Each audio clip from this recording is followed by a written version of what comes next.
There are numerous units of the Hindu Society for Krishna Consciousness registered in the Republic of Kazakhstan. In 1999, members of the society purchased a plot of land in the Karsai district of the Almaty province. When the devotees came there was only garbage, rats, and dilapidated buildings. After 7 years of ownership, hard work, and sacrifice, the Krishnites developed the area into a beautiful, productive farm. As the community grew, followers of the Krishna religion from Kazakhstan took up residence in the area.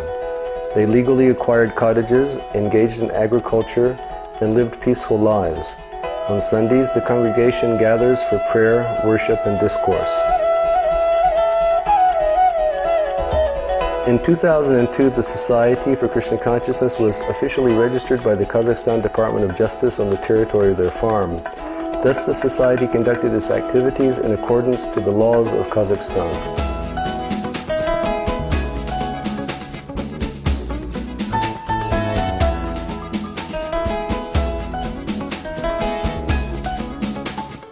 In 2003, members of the society participated in the first Congress of World and Traditional Religions organized by the respected President of Kazakhstan, Nursultan Nazarbayev. However, in 2004, a much different mood was exhibited by the government. Officers began a selective process of litigation against the members of the society. On April 25, 2006, by order of the provincial court, the executors of the regional government brought police and bulldozers to demolish the homes of the faithful. Due to a peaceful resistance, as well as the presence of the media, the attempt was not successful. On September 7th, a week before Congress of World and Traditional Religions in Astana, the government has established an interdepartmental commission to investigate the situation around Society for Krishna Consciousness. When commission arrived to the farm, the Karasai district Hakimat brought bus of people from villages and reporters from 4 TV channels to get interviews to blacken Hare Krishna people. And some government officials present a negative perspective of the society in the national media. Krishnites are not accepted in India, therefore the activities in our Kazakhstani land are illegal. This sects lead Kazakhs away from Islam. The Krishnites are like wolves in sheep's clothing. But the neighbors of the Krishna community speak differently. Our summer colony was in a deserted condition. There was thievery among the neighbors. People from the other villages would also come and steal. Then Krishnites came and started to live here, and now we have order. When Hare Krishnas came, we all became neighbors. We live in peace and friendship. They're polite people. In the claims they wrote that all these houses are used not according to their functional purpose. They have bought these houses, they haven't reconstructed them. They just whitewashed them, painted them, pulled all weeds out. It is a pleasure to look at them. They do not burden or oppress us in any way. On the contrary, when these people came, they brought a different aura, a different world. In this summer colony, claims are issued only against Hare Krishnas. I think there is a religious discrimination element involved. Hare Krishnas are harassed. They're confiscating a summer cottage from me. My neighbor from one side is not a Hare Krishna. Neighbor on the other side is also not Hare Krishna. But I'm pulled from one court to another. I'm terrorized. You understand me? Why? Is it because I'm Hare Krishna? On the final meeting of the commission, the chairman of the commission said that no religious discrimination was found during investigation.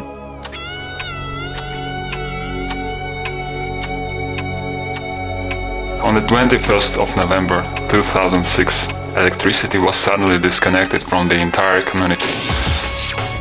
2 hours later, all the entrances to the community were blocked by police, and then bulldozers, 2 busloads of riot policemen, 1 bus with workers equipped with crowbars and sledgehammers, and an ambulance car entered the village. When the attack started, there were mostly women and children in the community. The demolition was so unexpected that the homeowners didn't even have time to collect their belongings. The policemen and court executors broke the doors open, shattered the windows, and forcibly plunged into the rooms. It was the first day of winter.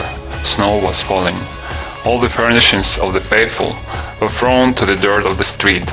Some of the homeowners were not present, but their houses were destroyed in the same manner.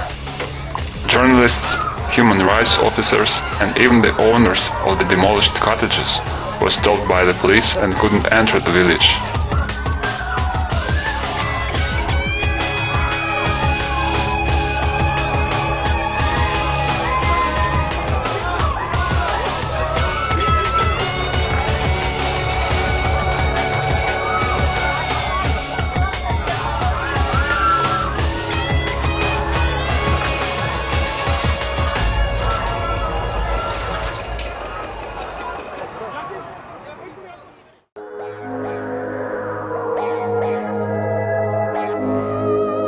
The surprise attack evoked outrage from the worldwide Hindu community and elicited statements of concern from the Organization for Security and Cooperation in Europe, International Helsinki Federation, US Embassy in Kazakhstan, US Commission for Human Rights, British Parliament and the Prime Minister Tony Blair.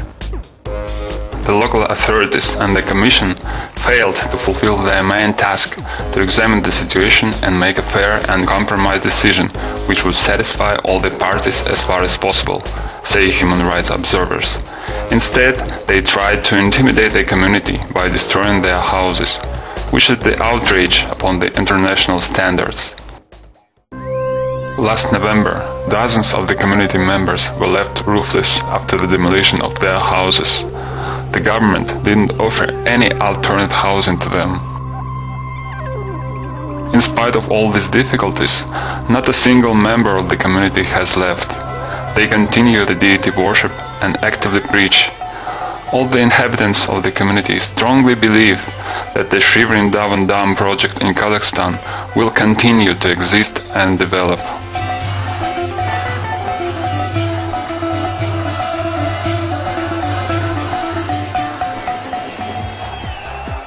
In March 2007, the government of Kazakhstan offered compensation, 5 acres of salt-encrusted land in an arid area, and declared this to be a happy ending to the conflict. The exchange of the 116 acres of a fertile oasis for 5 acres in a desert, far away from Almaty city, can hardly be called a just and fair solution to the conflict. The idea of an agricultural community implies self-sufficiency and sustainability through cultivating the earth. But the government of Kazakhstan has offered to the community 5 acres of land which cannot be used for agriculture. It is not possible for a community of 50 persons and 30 cows to maintain itself and exist on 5 acres of land. In no way can it be called a fair solution for the Hare Krishnas. On March 29, 2007, at the OSCE meetings in Vienna, Austria, the head of the Kazakhstan government delegation informed Govindaswamy of the Society for Krishna Consciousness in Central Asia and Inel Fokina, the head of the Almaty-Helsinki Committee, that the issue of the Krishna Society is under the direct control of the President's administration of Kazakhstan. He stated that the President's administration considered the handling of the case to be a result of the bad governance of the Karasai district authorities and the National Religious Committee. But on April 20, 2007, the head of Kazakhstan delegation informed the directors of the Krishna Society in Kazakhstan that the issue is not under the President's administration, but remains under the control of the Religious Committee. This is the committee that bussed in unrelated villages and national television to the farm of the Hare Krishnas to stage anti-Krishna demonstrations for the national media. It is the same committee which never objectively considered the appeals of the Krishna community, and it is the same committee who allowed the homes of the faithful to be destroyed. The statement of the head of Kazakhstan delegation is a complete about-face committed by the Kazakh government. According to the court decision, the land of Krishna community of 116 acres is confiscated by the government of Kazakhstan. 13 houses were demolished and 13 more houses can be demolished at any moment. What will be the outcome for the Hindu practitioners of the Krishna Society in Kazakhstan? What fair solution will be offered by the government? Will the government of Kazakhstan ever realize that the horrible abuse of human rights, religious freedom and freedom of assembly has been committed?